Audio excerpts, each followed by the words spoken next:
Ako'y kaawaan mo, mahal kong Diyos, sang-ayon sa iyong kagandahang loob.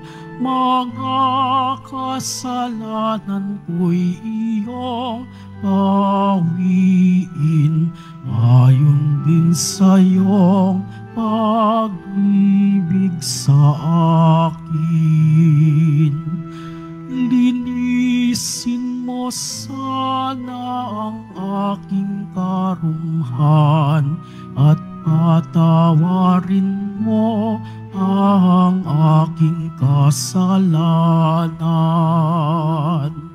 Ako'y kaawaan, o mahal kong Diyos, sang-ayon sa iyong kagandahang loob. Mga kasalanan ko'y iyong pawiin, ayon din sa iyong pag-ibig sa akin. Sa ngalan ng Ama at ng Anak at ng Espiritu Santo. Amen. Sumainyo ang Panginoon. At sumaiyo rin. Mga kapatid, aminin po natin ang ating mga kasalanan upang marapat tayong gumanap sa banal na pagdiriwang.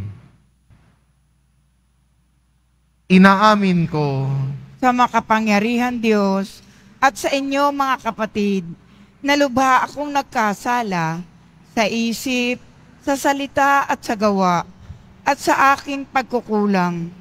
Kaya isinasamo ko sa mahal na Birheng Maria, sa lahat ng mga anghel at mga banal, at sa inyo mga kapatid, na ako'y ipanalangin sa Panginoong ating Diyos. kaawaan tayo ng makapangyarihang Diyos, patawarin tayo sa ating mga kasalanan, at patnubayan tayo sa buhay na walang hanggan. Amen. Panginoon, kaawaan mo kami. Panginoon, kaawaan mo kami. Kristo, kaawaan mo kami. Kristo, kaawaan mo kami. Panginoon, kaawaan mo kami. Panginoon, kaawaan mo kami. Manalangin tayo. Ama naming makapangyarihan, ikaw ay maibigin at butihin sa tanan. Itinuturo mo na ang lunas sa kasalanan ay nasa kusang pagpapakasakit, pagdalangin at pagmamalasakit. Tungayan mo ang aming pag-amin sa nagawang pagsuway upang sa pagpapatira pa ng aming budhi. Sa iyong harap kami lagi mong maibangon dahil sa iyong pag-ibig na tapat. Sa pamamagitan ni Hesukristo, kasama ng Espiritu Santo, magpasawalang hanggan. Amen. Magsiupo po ang lahat. Pagbasa mula sa aklat ng Exodo. Noong mga araw na iyon, sinabi ng Diyos, "Ako ang Panginoon, ang inyong Diyos na naglabas sa inyo sa Ehipto at humango sa inyo sa pagkaalipin. Huwag kayong magkakaroon ng ibang Diyos maliban sa akin. Huwag kayong magkakaroon ng Diyos-Diyosan o kaya'y larawan o ribulto ng anumang nilalang na nasa himpapawid, nasa lupa o nasa tubig. Huwag kayong yuyukod o maglilingkod sa alinman sa mga Diyos-Diyosang iyan, sapagkat akong Panginoon ay manibughuin. Parurusahan ko ang lahat ng aayaw sa akin, pati ang kanilang mga anak hanggang sa ikaapat na salin lahi. Ngunit ang lahat ng umiibig sa akin ay pagpapalain ko hanggang sa kanilang kaapu-apuhan. Huwag ninyong babanggitin sa walang kabuluhan ang pangalan ng Panginoon, sapagkat Parurusahan ko ang sinumang bumanggit nito ng walang kabuluhan. Italaga ninyo sa akin ang araw ng pamamahinga. 6 na araw kayong gagawa ng inyong gawain. Ang 7 araw ay araw ng pamamahinga at itatalaga ninyo sa akin. Sa 7 araw, walang gagawa isa man sa inyo. Kayo, ang inyong mga anak, mga katulong, ang inyong mga hayop o sino man naninirahan sa inyong bayan. 6 na araw na ginawa ko ang langit, ang lupa, ang mga dagat at ang lahat ng nasa mga ito. Na mahinga ako sa 7 araw. Itinangi ko ito at itinalaga para sa akin. Igalang ninyo ang inyong ama't ina. Sa gayoy, mabubuhay kayo ng matagal sa lupaing ibinigay ko sa inyo. Huwag kayong papatay. Huwag kayong mangangalunya. Huwag kayong magnanakaw. Huwag kayong sasaksi sa di katotohanan laban sa inyong kapwa. Huwag ninyong pag-iimbutan ang sambahayan ng inyong kapwa, ang kanyang asawa, mga alila, mga baka, asno o ang anumang pag-aari niya. Ang salita ng Diyos. Salamat sa Diyos. Panginoong iyong taglay, ang salitang bumubuhay. Panginoon, iyong taglay, ang salitang bumubuhay. Ang batas ng Panginoon ay batas na walang kulang. Ito'y utos na ang dulot sa tao ay bagong buhay. Yaong kanyang mga batas ay mapagtitiwalaan, nagbibigay ng talino sa lahat ang kaisipan. Panginoon, iyong taglay, ang salitang bumubuhay. Ang tuntuning ibinigay ng puon ay wastong utos. Liligaya ang sinuman kapag ito ang sinunod. Ito'y wagas at matuwid, pagkat mula ito sa Diyos. Pangunawa ng isipan, yaong bungang idudulot. Panginoon, iyong taglay, salitang bumubuhay. Yaong paggalang sa puon ay marapat at mabuti. Isang banal na tungkulin na iiral na parati. Pati mga hatol niya'y matuwid na kahatulan. Kapag siya ang humatol, ang pasya ay pantay-pantay. Panginoon, iyong taglay, ang salitang bumubuhay. Ito'y higit pa sa ginto na maraming nagnanais. Higit pa sa gintong lantay na ang hangad ay makamit. Matamis pa kay sa pulot na sakdal tamis. Kahit anong pulot ito na dalisay at malinis. Panginoon, iyong taglay, ang salitang bumubuhay.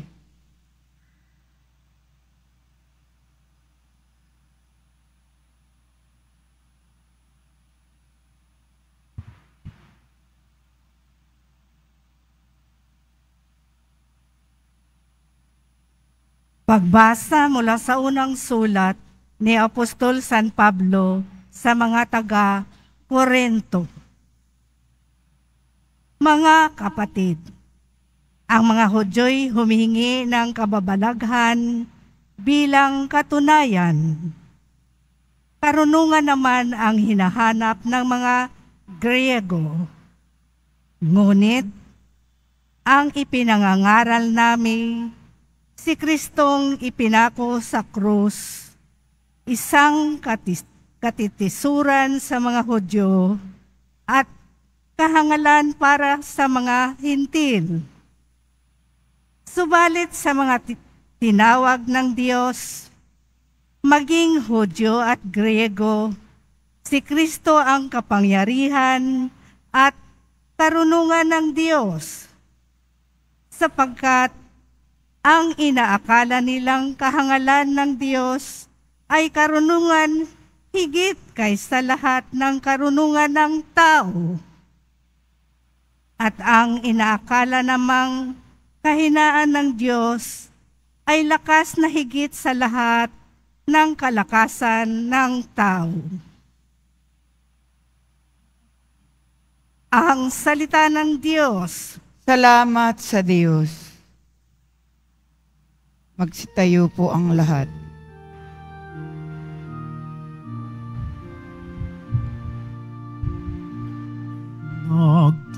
Nagpupuri kami sa'yo, Panginoong Jesucristo. Nagpupuri kami sa'yo, Panginoong Jesucristo. Pag-ibig sa sanlibutan ng Diyos ay gayon na lamang, Kanyang anak ibinigay upang mabuhay kailanman ang nananalig na tunay. Nagpupuri kami sa'yo, Panginoong Jesucristo.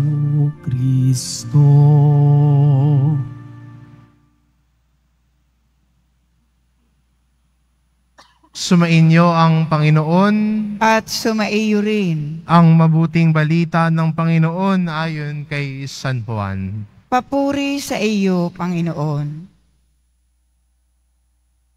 Malapit na ang Pasko ng mga Hudyo, kaya't pumunta si Jesus sa Jerusalem. Nakita niya sa templo ang mga nagbibili ng mga baka, mga tupa at mga kalapati, at mga namamalit ng salapi. Gumawa siya ng isang panghagupit na lubid, at pinagtabuyang palabas ang mga mangangalakal, pati mga baka at tupa. Isinabog niya ang mga salapi na mga namamalit at pinagtataob ang kanilang mga hapag. Sinabi niya sa mga nagbibili ng kalapati, "Alisin ninyo rito ang mga yan. Huwag ninyong gawing palengke ang bahay ng aking ama." Naalala ng kanyang mga alagad ang sinasabi sa kasulatan, "Ang aking malasakit sa iyong bahay ay parang apoy na nag-aalab sa puso ko." Dahil dito'y tinanong siya ng mga Hudyo, "Anong tanda ang maibibigay mo upang patunayang may karapatang kang gawing ito?" Tumugon si Jesus, "Gibain ninyo ang templong ito at muli kong itatayo sa loob ng 3 araw." Sinabi ng mga Hudyo, 46 na taon na ginawa ang templong ito, at itatayo mo sa loob lamang ng 3 araw? Ngunit ang templong tinutukoy ni Jesus ay ang kanyang katawan.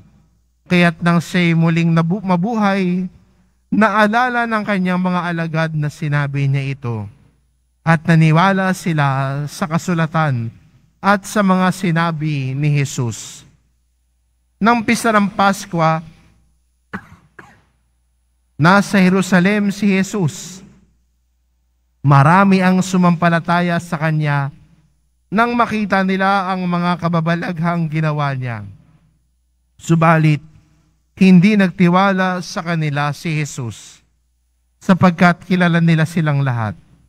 Hindi na kailangan may magsalita pa sa kanya tungkol sa kanino man, sapagkat talastas niya ang kalooban ng lahat ng tao. Ang mabuting balita ng Panginoon. Pinupuri ka namin, Panginoong Hesukristo. Magsiupo po ang lahat.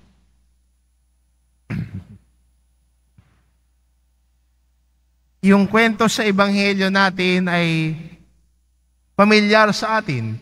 Si Jesus ay pinagtabuyan ang mga namimili, ang mga nabebenta ng baka, tupa at kalapati, at pinagtataob ang mga lamesa ng mga nagpapapalit ng salapi. Pero magandang itanong, bakit sila naroon? Bakit nagkaroon sa templo na mga nagbebenta ng baka, ng tupa, kalapati, at nagpapalit ng salapi?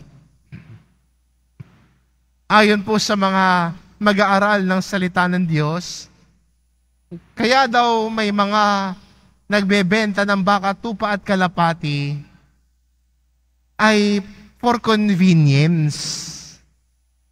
Convenience sa mga pupunta at aakyat ng Jerusalem para hindi na ho sila magdala ng mga hayop na ihahain sa pag-aalay. Sasabihin, Father, pwede naman siguro, di ba, kahit anong hayop. Ba't kailangan pa nila magbenta? Kung babalikan natin ang lumantipan, may standard ang mga hayop na iaalay nila. Kung babalikan po natin ang kwento ng Exodo, no, sinabi ng Diyos kay Moises na ang tupa na ihahain, ang kordero na ihahain sa Paskwa ay walang bahidungis at 1 taon. So may standard po sila na minimit. Hindi kahit anong baka o tupa lang ang pwede nilang hugutin, pero may standard po sila na gagamitin para sa paghahandog nila at paghahain. At for convenience, imbis na bumiyahe ng malayo na may bit kang baka, doon ka na lang sa templo bibili. Imaginein mo, galing kang Baguio, pupunta ka ng Maynila, may dala kang baka. No? How inconvenient. Pero, ang problema dito at nagalit si Jesus dahil imbis na sana'y oportunidad para tumulong, oportunidad sana na maging akay ang mga ito na ang mga tao na tutungo at aakit ng Jerusalem na galing pa ang iba't ibang lugar, sana maging oportunidad para sila ay makapaghandog sa Diyos. Ang nangyari, nilamangan nila at ginawa nilang oportunidad para mang-abuso ng kapwa nila. Yun ang kinagagalit ni Jesus. Overpriced yung baka nila. Overpriced yung tupa at kalapati. Yung namamalit ng salapi, iba kasi yung salapi na ginagamit sa paghahandog sa templo, mababa ang exchange rate. Ang tumutubo, yung mga nangangalakal. Imbis na sana maging daluyan para tulungan sila, naging oportunidad para manlamang ng kapwa. Maganda po sa ating paglalakbay sa panahong ito ng Kwaresma na mula sa ating taimtim na pananalangin, sa ating pagnanais na magbalik loob sa Diyos sa pakikinig sa Kanyang salita, sana ay hanapin din natin ang bawat oportunidad para tumulong sa kapwa. Sana hanapin natin yung bawat oportunidad na pwede nating akayin yung kapwa natin palapit kay Jesus. Hindi niyo, alam niyo ba, di ba sa ating mga Pilipino, may tawag tayo sa taong kinukuha ang oportunidad para manlamang ng kapwa. Anong tawag natin doon? Oportunista. Sana hindi tayo maging oportunista para manglamang ng kapwa, para tumapak ng kapwa. Sana yung bawat mga oportunidad na ibinibigay sa atin ng Diyos ay gamitin natin para iunat ang kamay natin para tulungan ang kapwa natin. Gamitin sana natin ang bawat oportunidad na ibinibigay ng Diyos sa atin para ang akayin ang kapwa natin palapit kay Jesus. Gamitin sana natin ang bawat oportunidad na ibinibigay sa atin ng Diyos para maging daluyan tayo ng biyaya ng Diyos. What are the opportunities given to God by God to you right now to be able to help others? Oportunidad na tumulong, oportunidad na dumamay, oportunidad na makilakbay. Alam niyo, sa totoo lang, minsan ay nakakadurog po ng puso, no? Na minsan may mga oportunista rin po dito sa loob ng simbahan. Huwag niyo na tignan yung katabi mo. Nang husga ka pa. Minsan, no, nakakadurog po ng puso na minsan may lalapit po sa opisina at sinasabi, at ang kwento ay habang nagdarasal daw siya, pagtingin daw niya sa bag niya, wala na. Nagdadasal ng ama namin, nakataas ang kanyang kamay, pagtingin niya sa bag niya, bukas na at wala na ang cellphone niya. Kung narito ka ngayon, mahiya ka naman sa Diyos. Huwag mong gawing oportunidad to para man lamang at manghamak ng kapwa mo. Pagkakataon na nilang magdasal ito, pagkakataon na nilang pumunta rito sa dambana na mahal na pong Jesus Nazareno ito, para magpasalamat, para magdasal at may hinihingi, do not take that away from them. Mahiya ka naman sa Diyos. At sana po sa atin bilang Kristiyano, gamitin lagi natin ang bawat oportunidad para dumamay sa kapwa natin, makilakbay sa kapwa natin. Sa Ebanghelyo, nagalit si Jesus dahil imbis na oportunidad na tumulong, oportunidad na akayin ang kapwa nila Hudyo para makapaghandog ng buo sa Diyos at makagawa ng handog na kalugod-lugod sa Diyos, abay, ginamit pa ito para sa sarili nilang kapakanan.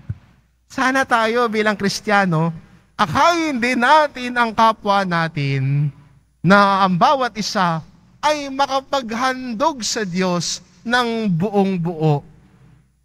Makapaghandog ng kanyang buhay, makapaghandog ng kanyang sariling pag-aalay, sariling pagsasakripisyo. Lalong yung panahong ito ng Kwaresma, no, mahilig tayo gumawa ng mga munting sakripisyo natin para sa Panginoon. Mga paraan na tayo ay tumatalikod sa kasalanan. Huwag ka nang maging masamang impluensya sa kapwa mo. At sasabihin mong, huwag ka nang magsimba. Kain na lang tayo. Huwag ka na lang magdasal. Inom na lang tayo. Huwag sana natin gawin ang bawat oportunidad na yan para ilayo ang kapwa natin mula sa Diyos. Kundi, akayin natin sila palapit sa Diyos.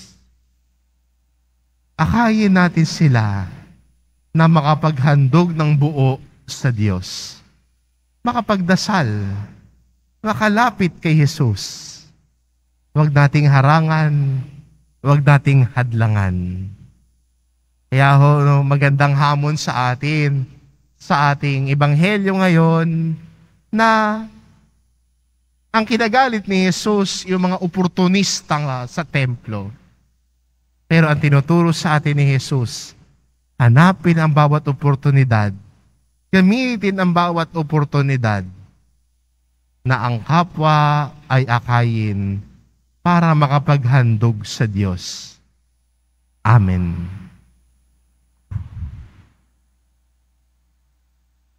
Magsitayo po ang lahat.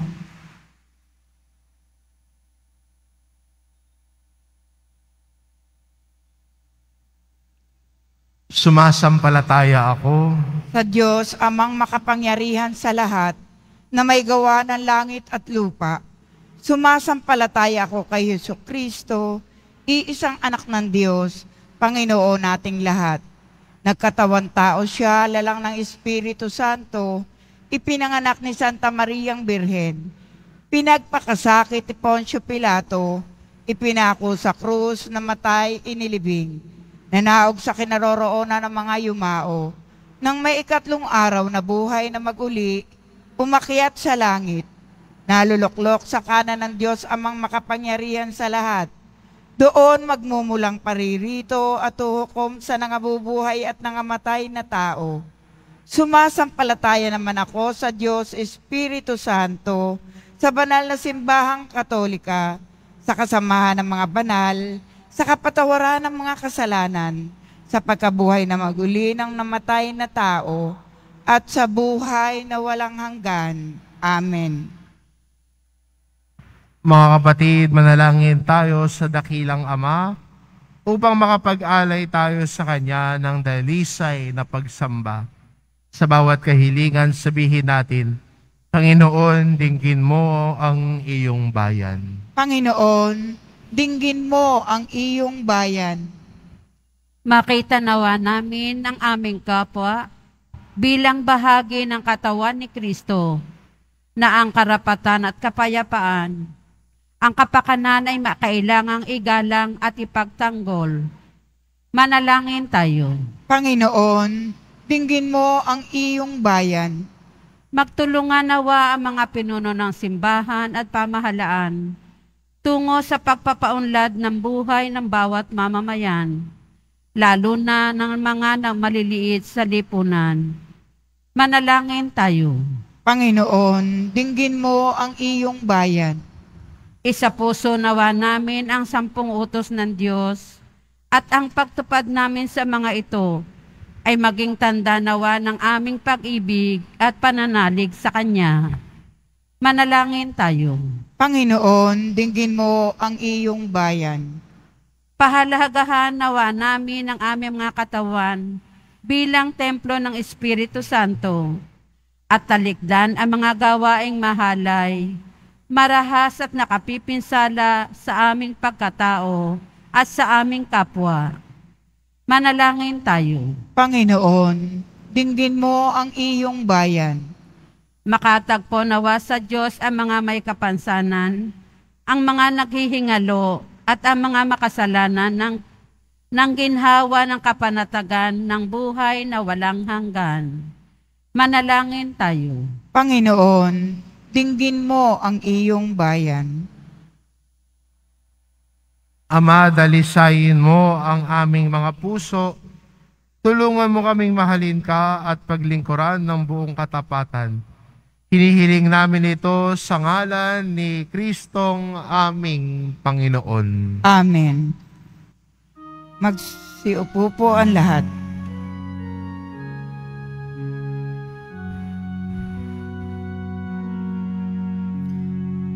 Sa pagsunod sa utos mo, nalulugod akong labis, di masukat ang galak ko, pagkat aking iniibig.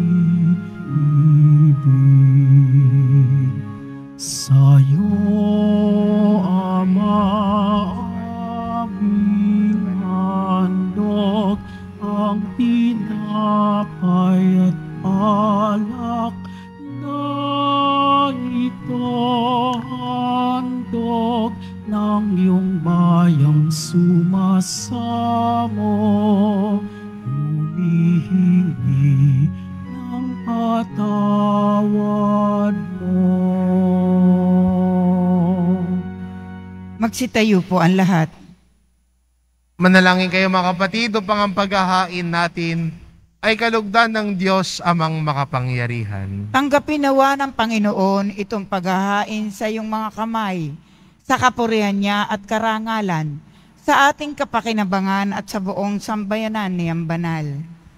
Ama naming lumikha, kalugdan mo ang aming paghahain upang ang mga kalakasan naming inihingi ng kapatawaran mo ay matutuhan din naming ipatawad sa kapwa-tao sa pamamagitan ni Jesucristo kasama ng Espiritu Santo magpasawalang hanggan. Amen. Sumainyo ang Panginoon. At sumaiyo rin. Itaas sa Diyos ang inyong puso at diwa. Itinaas na namin sa Panginoon. Pasalamatan natin ang Panginoong ating Diyos. Marapat na siya ay pasalamatan. Ama naming makapangyarihan, tunay ngang marapat na ikaw ay aming pasalamatan sa pamamagitan ni Jesucristo na aming Panginoon. Sa pagbabakasakali mong kami bubuti, isinugo mo si Jesucristo upang pangunahan kami. Bilang pagsunod sa iyong atas na bigay, ipinahayag ng iyong anak ang iyong kalooban na ang mga apitdukhay kanyang damayan. Ngayon ay iyong inihahandog ang pagkakataong aming maisaloob, ang kanyang ganap at kusang paglilingkod, upang sa iyo'y lagi kaming makasunod. Kaya kaysa ng mga anghel na nagsisiawit ng papuri sa iyo, nang walang humpay sa kalangitan, kami nagbubunyi sa iyong kadakilaan.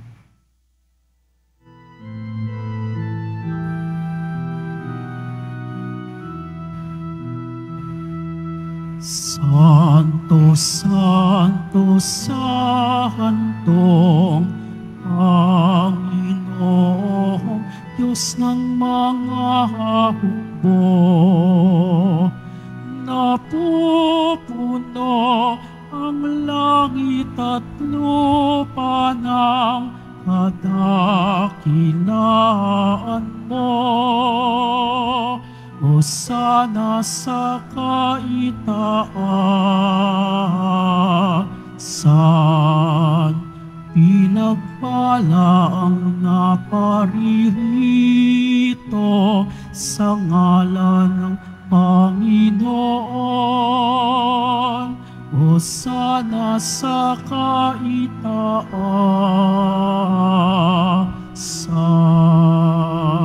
Magsiluhod po ang lahat. Ama naming banal, ikaw ang bukal ng tanang kabanalan, kaya't sa pamamagitan ng iyong Espiritu gawin mong banal ang kaloob na ito, upang para sa amin maging katawan at dugo ng aming Panginoong Jesucristo.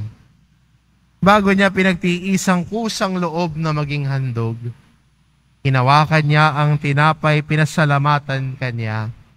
Pinaghati-hati niya iyon, iniabot sa kanyang mga alagad at sinabi, "Tanggapin ninyong lahat ito at kanin, ito ang aking katawan na ihahandog para sa inyo."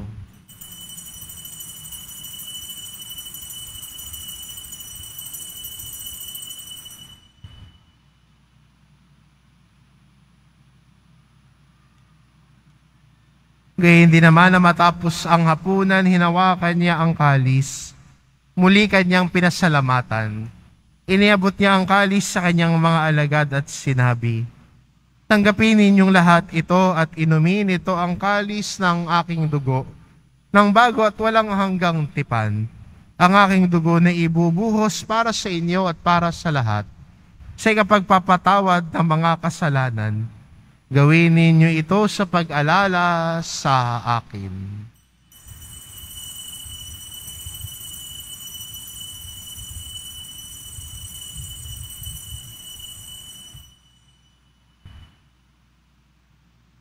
Magsitayo po ang lahat.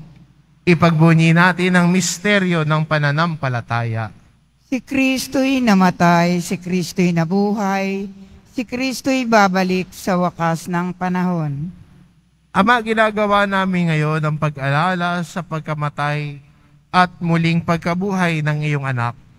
Kaya't inaalay namin sa iyo ang tinapay na nagbibigay buhay at ang kalis na nagkakaloob ng kaligtasan. Kami nagpapasalamat dahil kami iyong minarapat na tumayo sa harap mo para maglingkod sa iyo.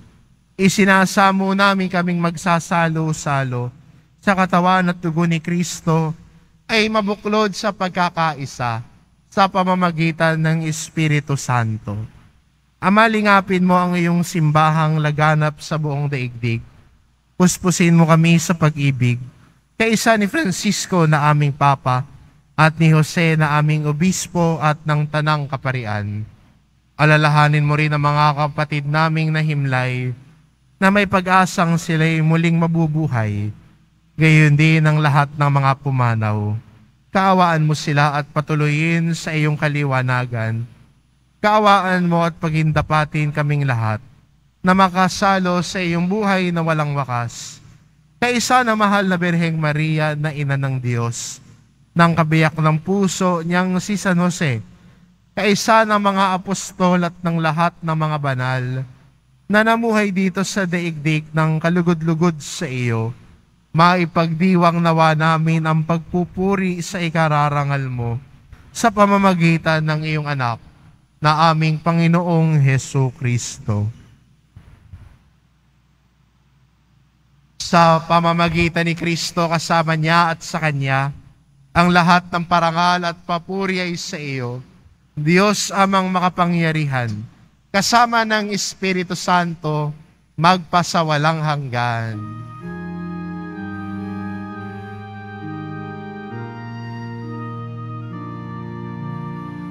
Amen. Amen. Amen.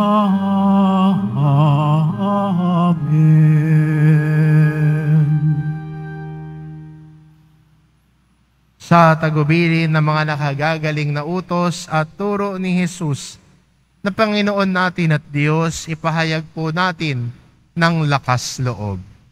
Ama namin, sumasalangit ka, sambahin ang ngalan mo. Mapasa amin ang kaharian mo. Sundin ang loob mo dito sa lupa para nang sa langit. Bigyan mo kami ngayon ng aming kakanin sa araw-araw.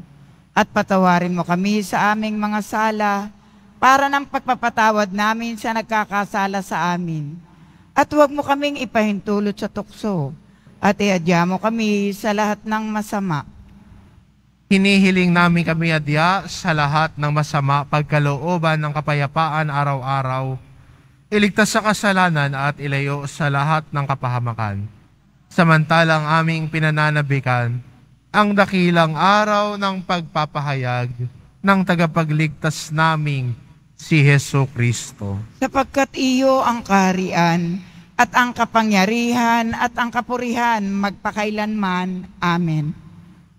Panginoong Hesu Kristo, sinabi mo sa iyong mga apostol, kapayapaan ang iniiwan ko sa inyo, ang aking kapayapaan ang ibinibigay ko sa inyo. Tunghayan mo ang aming pananampalataya at huwag ang aming pagkakasala. Pagkalooban mo kami ng kapayapaan at pagkakaisa.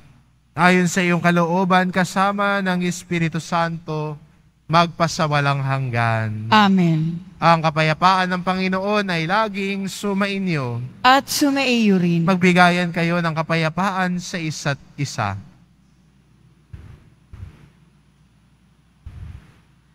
Kordero ng Diyos na nag-aalis ng mga kasalanan ng sanlibutan, maawa ka sa amin. Kordero ng Diyos na nag-aalis ng mga kasalanan ng sanlibutan, maawa ka sa amin. Kordero ng Diyos na nag-aalis ng mga kasalanan ng sanlibutan, ipagkaloob mo sa amin ang kapayapaan. Magsiluhod po ang lahat.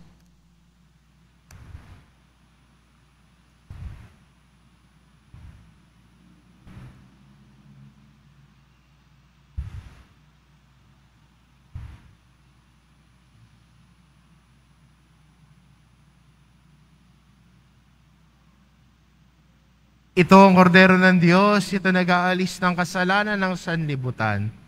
Papalad ang mga inaanyayahan sa kanyang piging. Panginoon, Hindi ako karapat-dapat na magpatuloy sa iyo.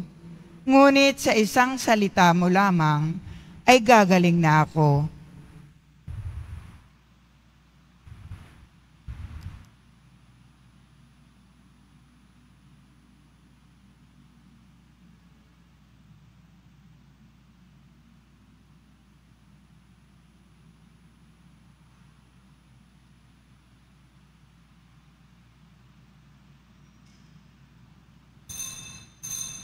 Para sa lahat ng tatanggap ng banal na komunyon, sasagot po tayo ng amen. Pagkasabi ng pari o ng lay minister ng katawan ni Kristo at isubo agad sa bibig bago umalis sa harapan ng pari o ng lay minister. Sumunod po tayo. Maraming salamat po.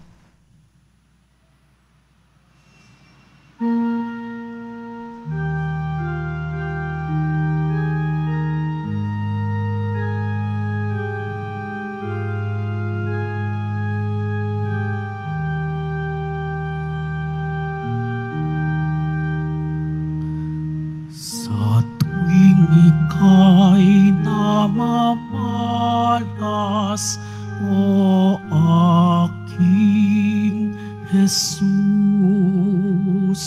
pag-ibig ko sa'yo'y nagniningas, diwa'y nabubuhayan, aking nababatid, pag-ibig mong lubos, pagtatangi mo sa akin bilang iyong kaibigan.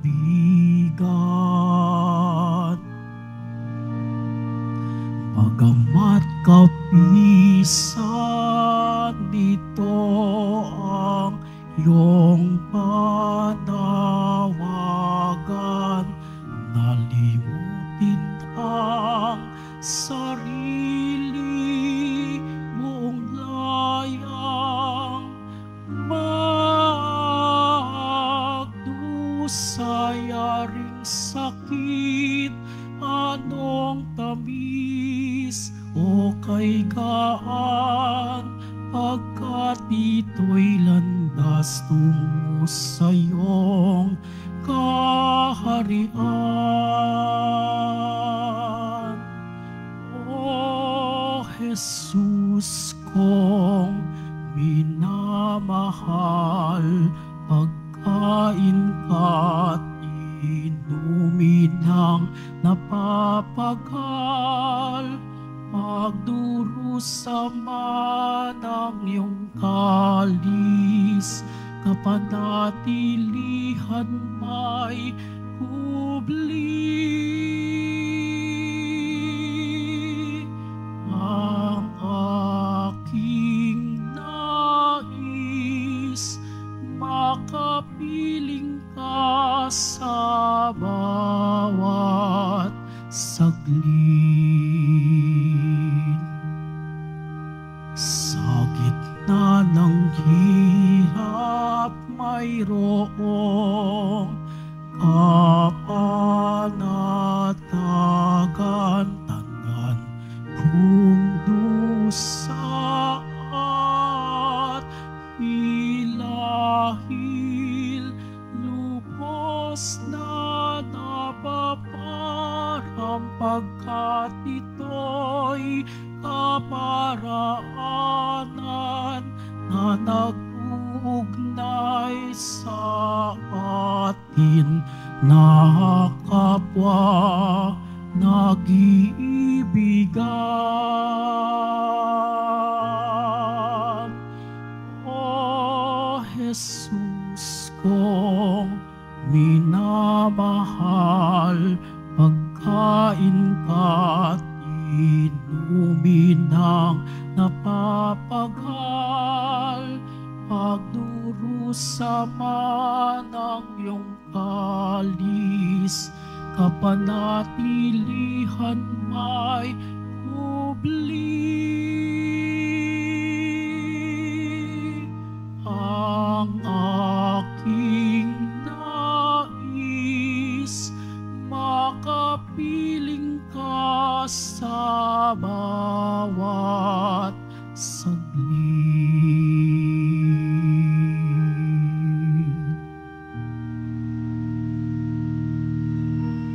panahon ng Kwaresma, tayo ay tinatawag na dagdagan ang ating pagsasakripisyo, pananalangin, at pagkakawang gawa.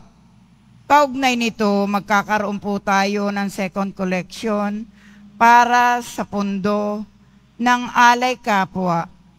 Ang malilikom dito ay gagamitin upang tumugon sa mga pangangailangan ng ating mga kapatid na may sakit, nagugutom, at naging biktima ng iba't ibang kalamidad. Tinatawagan po tayo ng ating mahal na Arsobispo Jose Cardinal Advincula na maging bukas palad sa ating kapwa.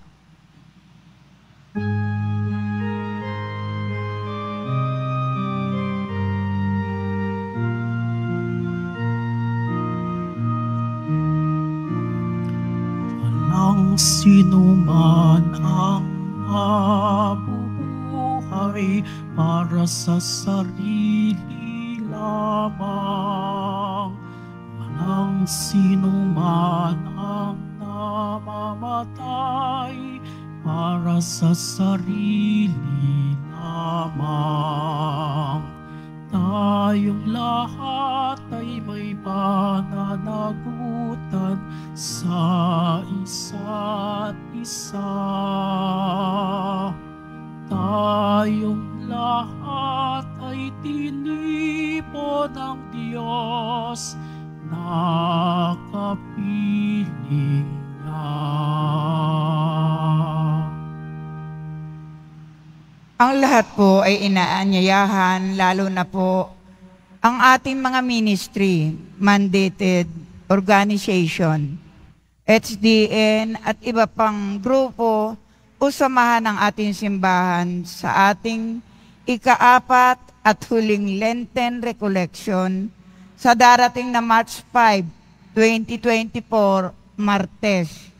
Sa ganap na ika-7 ng gabi dito po sa ating simbahan, ang ating tagapagsalita sa araw na ito ay si Reverend Father Daniel Estacio, Resident Priest, Immaculate Conception Cathedral, Diocese of Pasig, na may temang Poong Jesus Nazareno sa mukha ng kapwa, series Kabataan.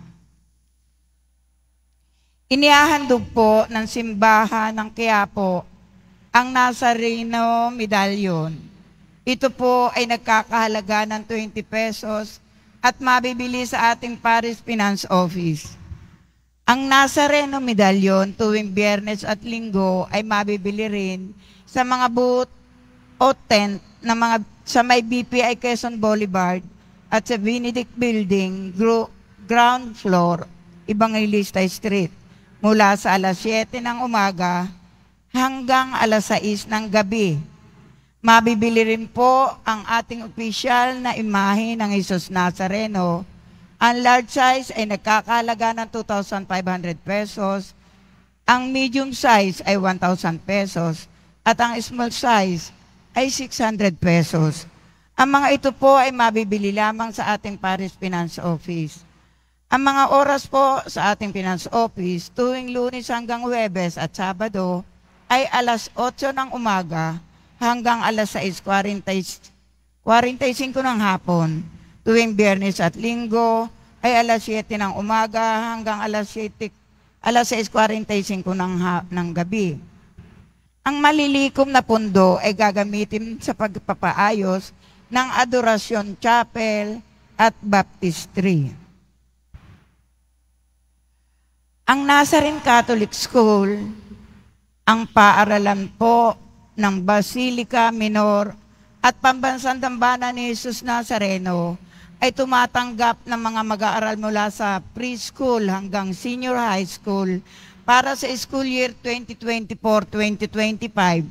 Sa mga mag-aaral na papasok para sa grade 1 at grade 7, ang paaralan po ay magbibigay ng libreng mga libro sa darating na pasukan para sa taong 2024-2025. Meron din pong academic discount sa mga mag-aaral na kabilang sa top 10 na papasok ng grade 1 at grade 7. Meron din pong matatanggap na 13,000 ESC subsidy. Ang mga grade 7 na patuloy na matatanggap hanggang sa sila ay makarating sa grade 10. Bukod pa dito, ang lahat ng mga mag-aaral na papasok bilang grade 7 mula sa public school ay maaari pong mag-enroll ng libre at wala nang babayaran hanggang sa siya ay makatapos ng senior high school. Para sa karagdagang impormasyon, maaari kayong mag-message sa The Nazarene Catholic Schools Facebook page para sa iba pang tulong, pang-edukasyon, pinansyal, diskwento at mga scholarship. Maaari niyong tawagan ang mga sumusunod na numero: 8733-9929, 8244-5609, 0966-211-2152. Pagkatapos ng misa, wiwisikan po ang lahat ng banal na tubig. Pinakikiusapan ang lahat na matili lamang muna sa inyong mga lugar. Tanging sa Quezon Boulevard at sa Plaza San Juan lamang ang labasan ng lahat. Sumunod po tayo. Maraming salamat po sa inyong pagdalaw at pagsisimba sa Basilica Minor at Pambansang Dambana ni Jesus Nazareno. Magsitayo po ang lahat. Manalangin tayo. Ama naming mapagmahal, sa pakikinabang namin sa iyong banal na piging, pinagsalu-saluhan namin ang bigay mong pagkain. Ang ginaganap namin ngayon sa pagdiriwang ay lubos nawang mangyari sa gawain namin araw-araw. Sa pamamagitan ni Jesucristo, kasama ng Espiritu Santo, magpasawalang hanggan. Amen. Sumainyo ang Panginoon. At sumaiyo rin. Mahal na pong Jesus Nazareno, inihayag mo sa pamamagitan ng krus ang walang maliw na pag-ibig ng Diyos sa sangkatauhan. Pakinggan mo ang kahilingan ng iyong angkan na nagsusumamo sa iyo. Makamtanawa nila ang iyong katugunan at tanggapin ang kasagutan ng may utang na loob na tinatanaw. Basbasan din po ninyo ang mga may dala-dala nilang imahen at dasalan. Sa pamamagitan ng bendisyon na ito, naway maalala nila ang mga pangako nila noon sa binyag, na ikaw ang kanilang iibigin at pagdilingkuran bilang Panginoon magpasawalang hanggan. Amen. At pagpalain kayo ng ating mapagmahal na Diyos, ang Ama at ang Anak at ang Espiritu Santo. Amen. Umayo kayo, taglay ang kapayapaan ng poong Jesus Nazareno. Salamat sa Diyos.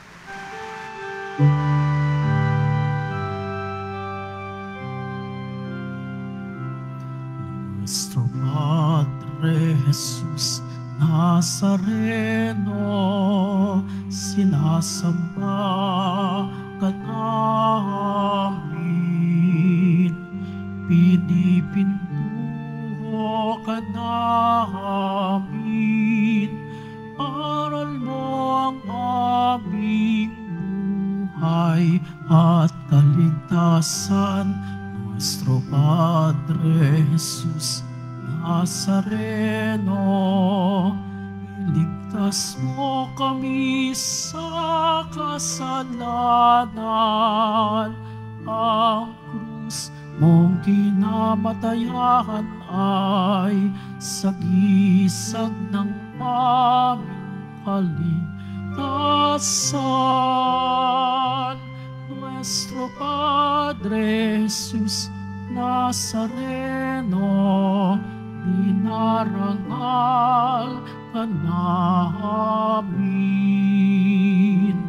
Nuestro Padre Jesus Nazareno, niluluwalhati ka namin.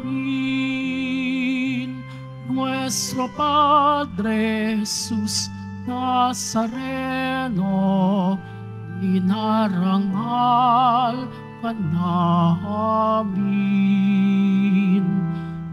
nuestro Padre Jesus Nazareno, niluluwalhati ka namin.